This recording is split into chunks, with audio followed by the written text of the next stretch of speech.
Hola a todas y a todos y bienvenidos a la biblioteca. ¿Qué tal estáis? Yo soy Marta y hoy vamos con uno de los vídeos que más os gustan del canal cuando los subo, y es el de libros cortitos y adictivos para leer en menos de 24 o 48 horas. He cogido el criterio de más o menos de 250 páginas, de hecho aquí unos cuantos libros de menos de 200 páginas, y que creo que todos son muy buenos o se prestan mucho a leerlos en corto, a leerlos en 1 o 2 días, devorarlos y quedarte con muy buena sensación, y que son libros expresamente escritos con ese propósito, o por lo menos a mí me han funcionado así. Son un total de 6, los 6 me han encantado, así que vamos por ello. Antes de empezar os recuerdo que me podéis seguir en mis redes sociales, en mi Instagram, en mi Goodreads, suscribiros a este canal si os interesa el contenido y dejadme un comentario bonito, por ejemplo, qué libro adictivo y cortito me recomendáis a mí, que siempre me ayuda un montón. Vamos con el primero, que lo quería poner en número 1 porque es un libro que le he puesto 5 estrellas, que podría haberle puesto 20, que si veo a mi top de este año de mejores lecturas, y es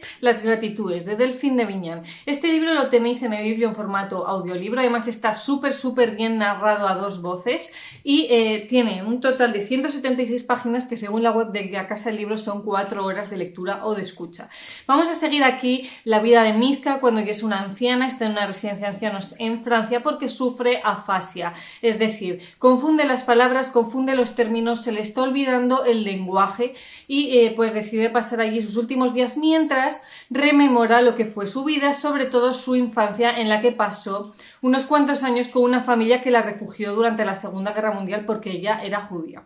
Por otro lado, vamos a seguir a 2 personajes que van a ser muy importantes en este libro. El primero es su logopeda, que va a hacer con ella ejercicios para intentar recuperar o mantener, mejor dicho, las palabras en su cabeza. Y a Marie, que es una vecina de Miska, que también Miska le ayudó a salir adelante cuando Marie sufría situaciones de maltrato en su casa. Estas 2 personas van a ver, por un lado, el anhelo de Marie por volver a encontrar a esta familia antes de que muera, y por el otro, son 2 personas que la aman muchísimo y que están viendo en directo sus últimos días, cómo cada día va perdiendo más palabras, cómo cada día va perdiendo ganas de vivir, cómo cada día se va dando cuenta la propia Miska de que le queda poco aquí, y es un libro terrible de leer, que con solo acordarme yo ya estoy llorando. Bueno, así no es un libro. A mí lo que me ha gustado muchísimo de esta historia es que es un libro que no se regodea en el drama, que no hace escenas dramáticas a propósito. Esto no es Eloy Moreno, perdonadme la broma, pero yo creo que si habéis leído el autor ya sabéis a lo que me refiero. Tiene una forma de narración muy austera, muy humilde, muy simple y muy concisa. Cada frase que está en este libro está puesta aquí porque tenía que estar. Y que de esta forma tan austera te hace entender la desgracia que viven muchísimos mayores en España ahora mismo, que es el sentimiento de soledad que sufres durante la vejez y el sentimiento de dependencia, de decir, quiero encontrar esta familia, pero ya por mí misma, ¿cómo voy a ser capaz de encontrarla si ni siquiera soy capaz de vivir un día por mí misma? Que estoy aquí en una residencia, que dependo de varias personas. Además, es un libro que puede parecer paradójico, pero es muy divertido. Juega muy bien con el tema de la afasia. Las 2 protagonistas la tratan muy bien y eso hace que se creen anécdotas, escenas divertidas. La protagonista... A mí este libro me ha recordado muchísimo a mi abuela, porque mi abuela pues también falleció las navidades pasadas. Hemos sufrido mucho estas situaciones de darte cuenta de cuando una persona no tiene fuerzas para seguir luchando, o una persona ya no tiene ganas de tener que levantarse y pelear contra el mundo. Entonces es un libro súper complicado en ese sentido, pero que la protagonista, al igual que mi abuela, que es lo que me ha recordado muchísimo a esto, es una persona con muchísimo sentido del humor y que aún así pues sabe hacer que el libro sea entretenido, que lo lleves bien, que no sea un libro en el que estés todo el día llorando, sino que en realidad lo acabas con una sonrisa. Y es un libro que de verdad que no puedo recomendaros más. No os echéis atrás por el hecho de que el tema sea muy duro, porque está tratado de una forma tan respetuosa y tan bonita que hace que el libro no sea realmente triste de leer. Así que de verdad id a por él. Id a por el que me ha hecho este imperativo. Vamos a por el segundo, y tenía que meter aquí una de mis autoras favoritas, que es Sara Mesa, en este caso en un libro ilustrado por Pablo Amargo, que es La perrita country. Esto es un relato ilustrado, ¿vale? Y que creo que también está bastante hecho para leer en un día, porque aunque tiene 120 páginas, que según la Casa de Libros son 2 horas y 40 minutos, Son 2 horas en las que no tienes que estar poniendo todo el rato el esfuerzo en leer porque tiene muchísimas ilustraciones y yo creo que eso también te permite descansar un poco y me parece perfecto para leer del tirón. Yo de hecho lo leí en un viaje en autobús al completo. Es un libro para los amantes de los animales. En este caso vamos a tener a una maestra con una vida un poco infeliz, un poco incompleta, que solo tiene un único amigo. Es una protagonista realmente muy Sarah Messer, o sea, si la habéis leído, pues por ejemplo puede ser la protagonista de Un amor, la protagonista de Un incendio invisible, ese tipo de persona, que en este caso está viviendo en su casa con su gato Ujier, que también podría ser mi gato porque es típico gato que vive como un marqués, que toda la casa es suya y nuestra protagonista tiene la idea de adoptar un perro. En este caso se pasa por una protectora, le enseñan una perra que es feísima, que está súper enferma y que se llama Perrita Country, y dice, me la llevo a casa. Y el libro es el punto de vista de la protagonista viendo la interacción entre sus 2 mascotas y viendo este proceso de adaptación de Ujier a tener que vivir con una perrita y de una perrita abandonada a pasar a un pedazo de piso donde vive con un gato muy malhumorado. Es un libro en el que también se crean situaciones muy tiernas, que si has vivido con mascota o con mascotas vas a ver situaciones muy concretas que te han pasado y te vas a reír. En este caso con las ilustraciones es cierto que yo no terminé de conectar, me parece un libro lo suficientemente visual como para que no le hiciesen falta ilustraciones y no solo eso, sino que no conseguí relacionar bien las ilustraciones con lo que me estaba contando. No vi esa conexión del todo, es cierto que las ilustraciones están genial, no lo pongo en duda, pero no lo sé, a mí no fue definitivamente lo que más me gustó del libro. Es un libro con una esencia súper Sarah Messer, no solo en la prota, sino también en la forma en la que describe situaciones cotidianas y en la que describe las situaciones con otros seres humanos, las relaciones en general, y un libro que aunque tiene pues este jolgorio, venga que estamos hablando de mascotas, de situaciones divertidas, realmente tiene un trasfondo también de una protagonista que se siente muy sola, que tiene también una clara dependencia emocional, que tiene miedo a los cambios, tiene un poco un mensaje más allá de lo que nos está contando. Así que este también os lo recomiendo, pero muchísimo. Vamos a por el tercero, lo siento, voy a meter otra historia de llorar, ya sabéis que esto para mí siempre es un chef kiss, y es El blues de Beale Street, de James Baldwin. Este libro tiene 192 páginas y según la casa del libro son unas 4 horas y media de lectura. En este caso yo creo que sí que es un libro para leer en 2 días o para darte un poquito más de espacio, pero que también es este libro, a mí lo que me ha pasado es que me ha generado una sensación tan íntima, sabe crear en este caso el autor un ambiente de familiaridad tan cerrado que yo creo que si a este libro le das más chance de alargarlo un poco más o de darte tus tiempos entre lectura y lectura,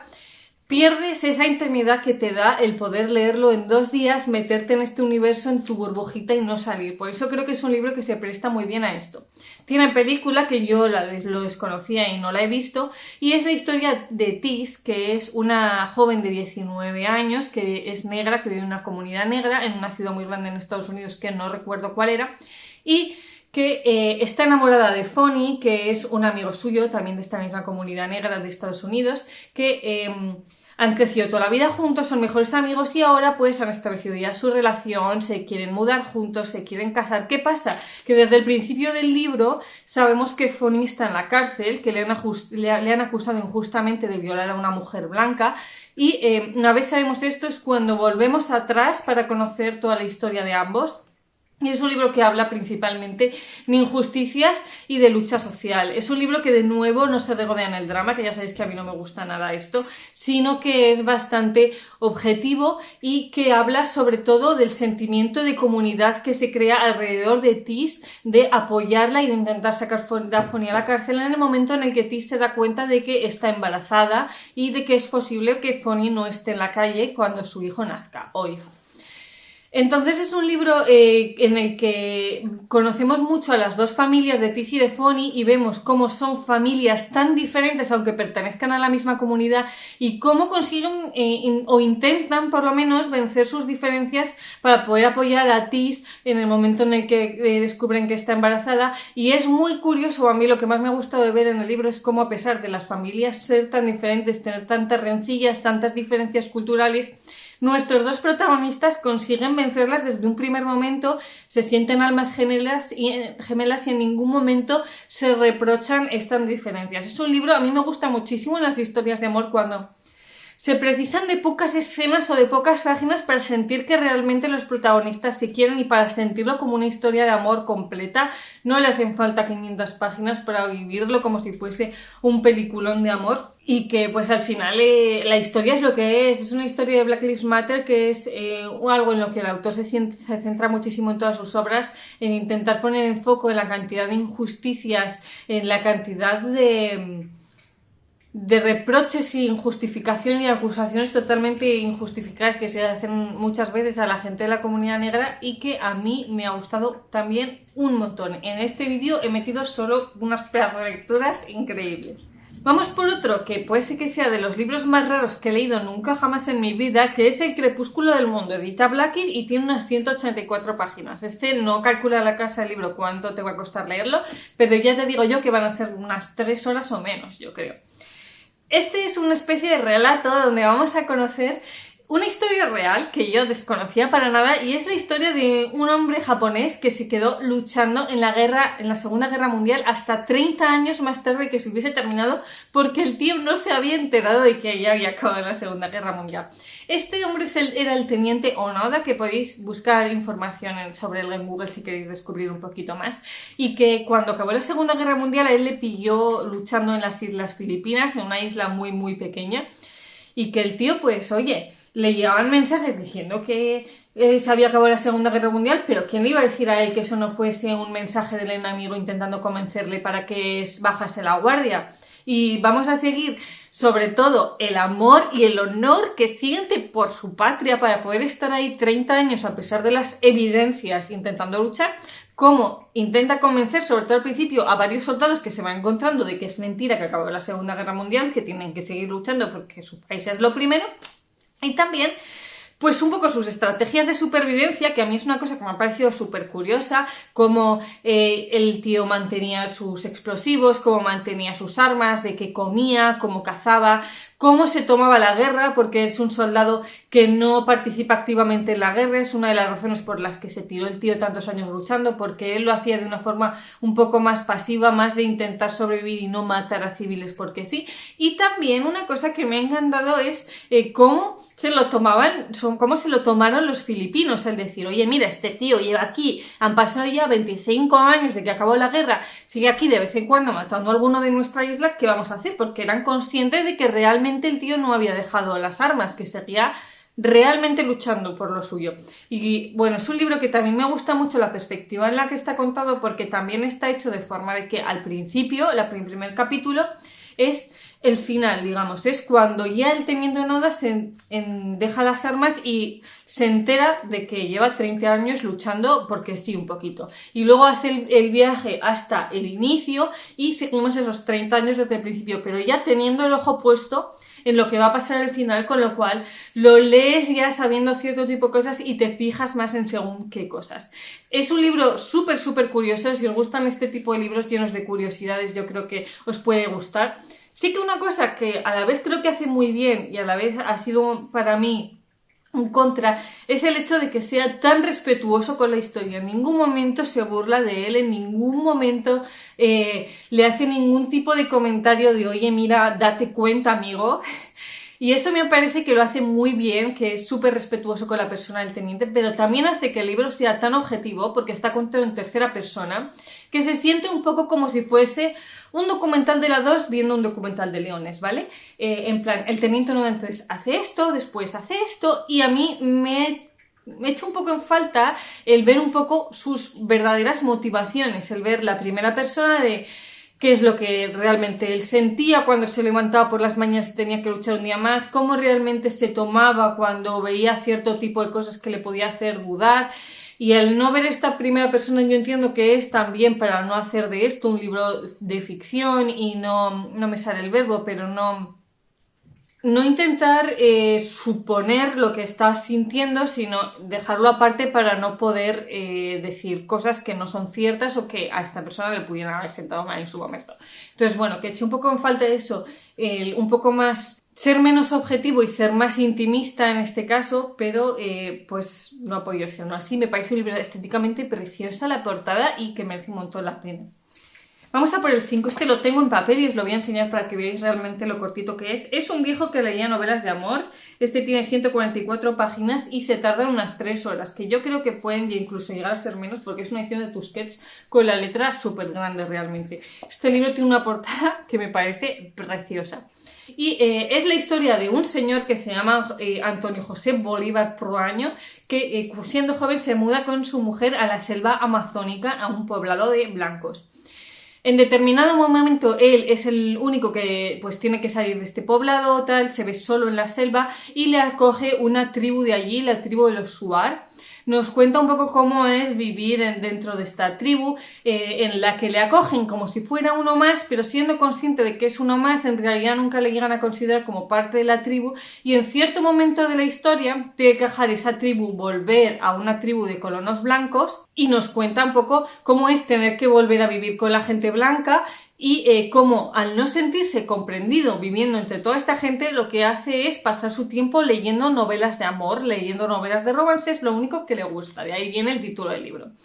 Esto de nuevo lo sabemos desde el principio, ¿vale? Al principio del libro ya le vemos ahí leyendo, sabemos que ha vivido en una tribu y después vamos a viajar al pasado para descubrir todo esto que os he contado. Es un libro que tiene un mensaje muy fuerte de amor por la naturaleza, que está contado un poco en forma de cuento. A mí me ha recordado muchísimo pues, a Tarzán, a leer Las minas del rey Salomón, libros así más clásicos, infantiles, de aventuras ambientados en la naturaleza, en el que me ha gustado muchísimo este mensaje de transmitir respeto por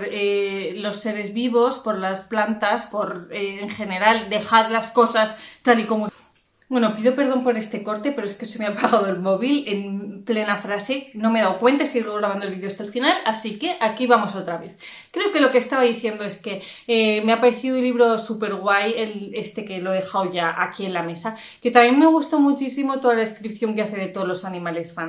salvajes. Es un libro que me recordó mucho también al libro de la selva y que es imposible no enamorarte de este personaje protagonista que ha tenido que vivir en ambas civilizaciones y que no se siente encasillado en ninguna, que se refugia en estas novelas de romance. Me parece un personaje súper especial. Es un libro que al estar narrado de forma de cuento se lee súper rápido y por eso yo creo que también se presta al poder leerlo en un par de días y que es un libro que va mejor, es súper mega descriptivo, no tiene casi diálogos y las escenas finales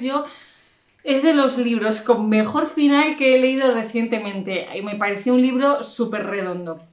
Y vamos ya por el último, que este es un libro muy parecido al de La Perita Country, en el sentido de que es un relato ilustrado muy cortito. Es Ese verano a oscuras, de Mariana Enríquez, ilustrado por Elia Toledo, tiene 72 páginas y según la casa de libros se lee en 1 hora y media más o menos, que yo creo que puede llegar a ser menos, porque también lo leí en un viaje en autobús y no se me hizo para nada largo.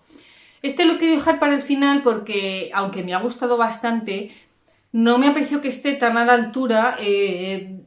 para ser Mariana Enríquez como para hacerle un volumen único de un relato. Entonces, bueno, como es el que menos recomiendo, pero igualmente lo recomiendo, lo he metido aquí al final. Voy a deciros de qué va, que si ya habéis leído la autora os llegarán un poco ecos de otros relatos o libros, porque es una ambientación muy marianer. Y es un libro en la dictadura argentina en los años 80, en un verano súper caluroso en el que hay un montón de, además de cortes de luz, en una urbanización con piscina, así una familia un poco de bien, donde tenemos a dos protagonistas que son dos adolescentes que les encanta el true crime. Y entonces vemos este verano cómo lo pasan ahí con una vela leyendo novelas de true crime y dentro de este verano hay un feminicidio, lo cual en la urbanización, lo cual para ellas pues es como su máximo apogeo de vivir un true crime en directo.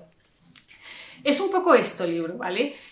A mí en este caso las ilustraciones sí me han gustado mucho, me han casado mucho con la historia y sobre todo la ambientación me ha gustado mucho, que yo os digo que es una ambientación que ya habréis visto en más libros suyos, pero que en este caso me ha parecido que está muy bien traída, te traslada muy bien a este verano desértico pasando calor y angustiada por no tener luz en casa.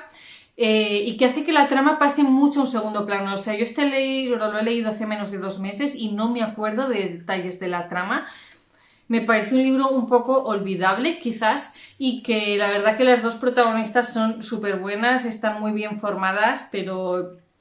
No sé, o sea, yo he leído hace poco Un hogar soleado para gente sombría, que es su último libro de relatos que tengo pendiente traer reseña, y sobre todo hay un relato dentro de este libro que me ha recordado muchísimo a este, Salvando las distancias, porque el otro es mucho más corto.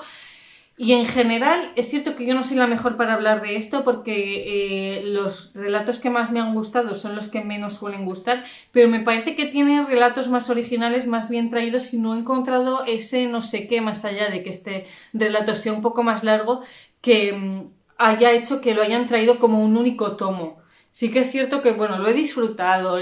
tal, me gustó, lo asocié muy bien con las imágenes, que visualmente también es muy bonito, pero no sé, fue un poco como a que solo era esto para ser Mariana Enríquez, se me quedó un poco en un 3 estrellas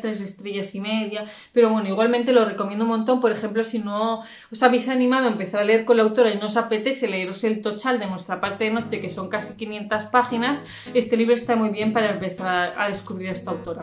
Y nada, estos eran los 6 libros que os quería traer hoy. Cuidaros mucho, nos vemos la semana que viene y que os mando un besito muy grande. Adiós.